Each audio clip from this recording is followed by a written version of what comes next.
Wagwan, what's great? Chef John Morris again, man, and today I want to present to you how to make coconut cornbread. If that is something you're interested in, stick around. After the intro, we get into the field of the corn. I mean, I thought it's only like a corny joke. So can't no joke, it's only like a corny intro. Probably should I make cornbread? But anyway, if that's something you're interested in, stick around. After the intro, we get right into it. We know about sardine, mackerel, chicken neck, chicken back. Nothing I waste, nothing I dash way. Okay, so today we're making cornbread. If you are a regular viewer or subscriber here, you will realize that I had a 2-minute or so post about a day or two ago, right? And I did a speedy version of this cornbread recipe. A lot of persons were saying they want to get a full tutorial because that was the question I posed at you. The question was, do you prefer a speedy version of it or do you want an in-kitchen tutorial like this one? Most of the people in the comment section said that they wanted a tutorial. Being that I said the recipe would have been on my TikTok, a lot of persons were complaining that they do not have a TikTok.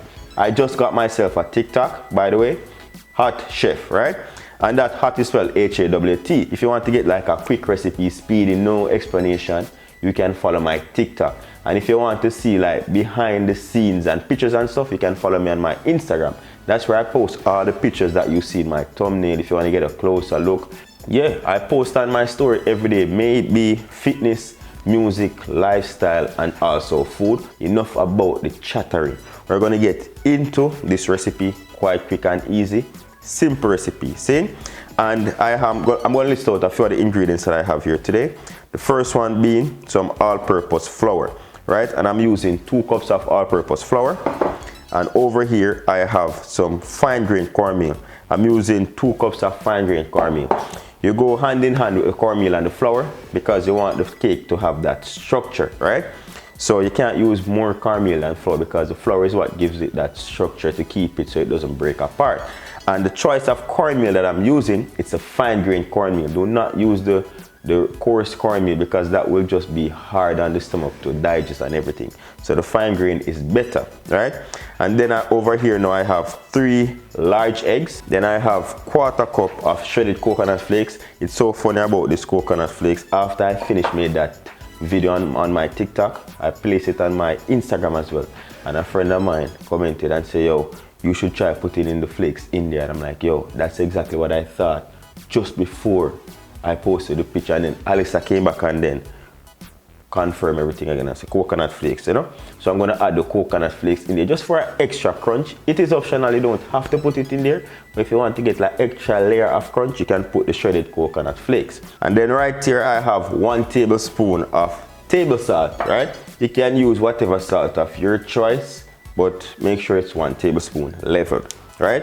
Over here we have 2 tablespoons of baking powder, 1 teaspoon of our cinnamon powder, a teaspoon of vanilla extract. We have 1 cup of melted butter. A tip to note, melt this in your microwave for about 30 to 40 seconds. And once it's melted, you would put it down about 5 or so minutes before using so that it cools down a little bit, right? So that's 1 cup of melted butter right there. Then we have over here 1 can, which is about 398 or 400 milliliters of coconut cream or coconut milk. And then we have here the same measurement, 398 milliliters of cream corn. I use a cream corn here, but I'm suggesting that you can blend that out as well if you're going to feed this to kids who don't like that extra texture of the corn in there, right? So I blended out that corn, added it back to that, and that's it for the ingredients. Now over to the equipment. Not equipment, this has no equipment in it. So some tools that we need for this one. The first one we need is a balloon whisk, right? Or if you don't have a balloon whisk, you can use a wooden spoon as well. But we most definitely need a spatula, something to scrape that excess butter from the pan. Cause we say, nothing now waste. Leave it in the comment section. See? And of course, when you're baking, I like to use a sieve, right? This is very important when I'm baking because that reduces all that lumping to give you a nice smooth batter. And I'm using a 12x4 bunting, right? Because I want to get that in that nice bread shape. You can use 2 8-inch cake pan if you don't have a bunting available, right? because that will yield you about 18 serving of this. So I know I'm going to have some remainder of the mixture, so I have some prepared muffin tins here, which is going to be 12. So if you're going to use muffin tin at home as well, just ensure that you take these out at least 20 minutes before the one in the bun tin, because those smaller ones cook and bake very quicker. Alright, and then now we're going to get down to the baking. Make sure that your oven is on 350 degrees Fahrenheit. Preheat that oven, make sure the thing is nice and hot, and then it's just time to add these. So that's majority of the work done. So now, first thing we're going to do, we're going to sift our flour. Sift out the flour because we don't want no lump in the thing. Alright. Alright, so now we have our flour sifted. I like to sift my baking powder as well, because sometimes you'll be surprised how lumpy that baking powder can be, and you don't want to bite in a cake and feel little pockets of baking powder. I like to sift the sugar because the sugar also contains huge lumps at times. So we sift that sugar, flour, and the baking powder. I guess I understand why you like when I give you that tutorial, because little stuff like this, when I do a speedy video, it is not explained, and when you come out with the final ingredient, when you come out with the final product, you're saying, why is it lumpy, or why is it like this? Because those speedy videos, really and truly, it's convenient if you're in a rush, but it's not convenient if you're making this for a large group of people and you want it to be a success. Don't be alarmed, I will always give you that step-by-step tutorial, because that's what I'm best known and loved for. But as I said, TikTok have to work in the thing, because we are cater for a wide audience. So if everything won't go through, you just want to make sure that you break it down and we can just add it to it. The goal is to remove the lumping, right? Now I'm going to go in with my cornmeal. The cornmeal, you can sift that or you don't have to, because I find that for the cornmeal, it's normally nice and lump free. Salt. And if you find that your salt is lumpy, you can sift that as well. My salt here is not lumpy. One more thing I like to sift is my cinnamon, because the cinnamon tends to be lumpy at times too. Get that through. And then lastly, for the dry ingredients, the coconut flakes. So here comes our spatula, very important. We mix all of those dry ingredients in to ensure even distribution of all those flavors. We don't want to bite into this cake and half of it full up of cornmeal, grainy, half of cinnamon and half of salt. You have to just mix everything in properly for about a minute or so. Make sure say all the cake is tasting the same. Alright, what you're going to do at this stage, once it's nicely incorporated, just make a well in the center, because that's where we're going to add all our liquid ingredients. I'm going to crack my 3 eggs. So when you're doing eggs, you want to crack it on a flat surface so as you don't get any shells into the egg, right? So flat surface, pull. Up on the tools list is our fork. We just need a fork to just lightly beat those eggs before we add them to this mixture. See, lightly. No long work, no long talking. Gonna go in now with the liquid ingredients. Melted butter in, eggs, cream corn, blended coconut milk. Boom.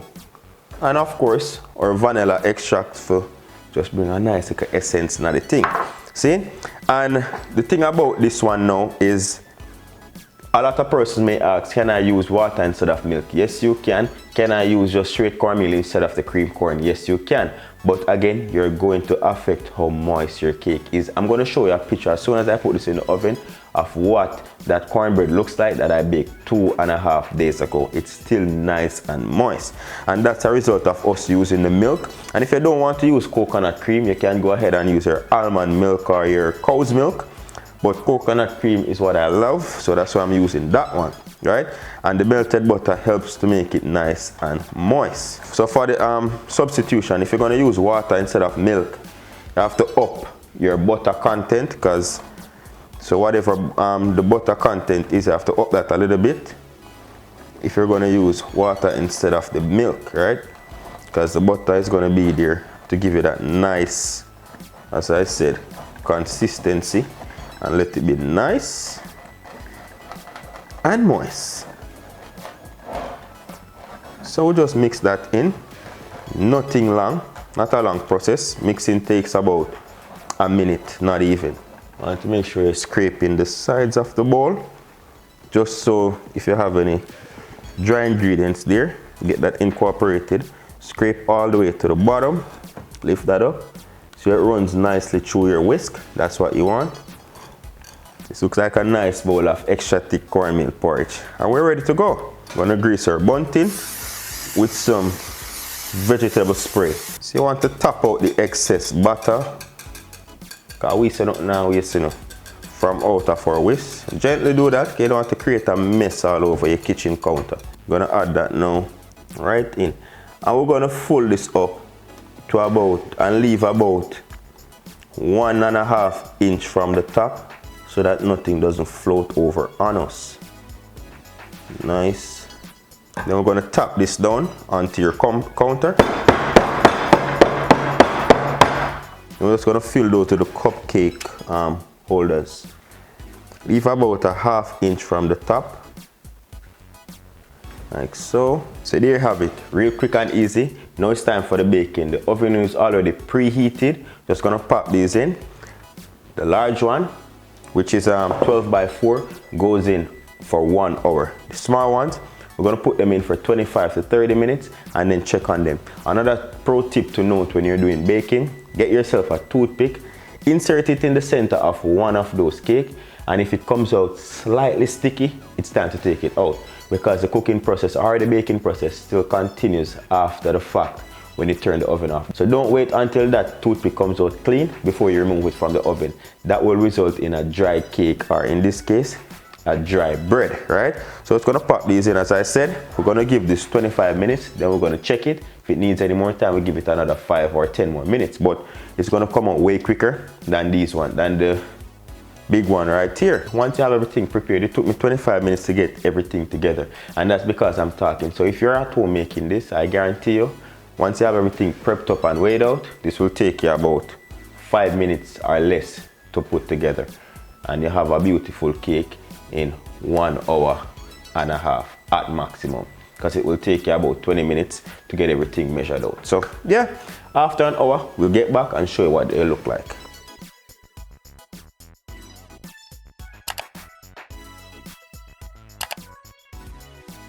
A lot of persons have been asking me about my equipment and tools that I use in the kitchen.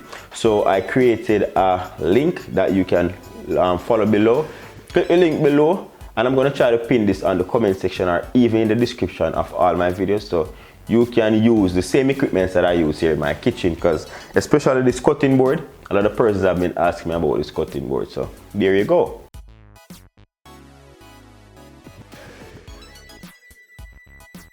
And there you have it, my people, nice and ready. These are the cupcake ones, nice and ready. And then over here now, we have that one in the bunting, right? That's something I'm working on to prevent the crack in my cakes and my breads.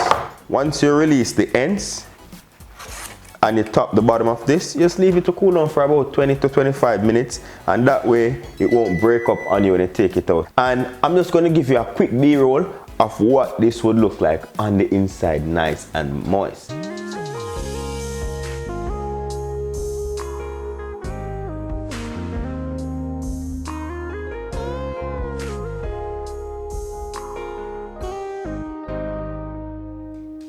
Alright, so now we're back, and let me show you what this looks like 2.5 days afterwards. Look at this. This is the one that I've been eating. I'm just going to cut into that. Show you how moist that looks even 2 days after. Look at this. This has been 2 days after. Look at that. Nice and moist. As I said before, this one has the corn in it because I didn't blend it out. Jameer likes it, but he doesn't like the corn chunks in this, right? So here you go, my people. Nice and moist, same way. So there you have it.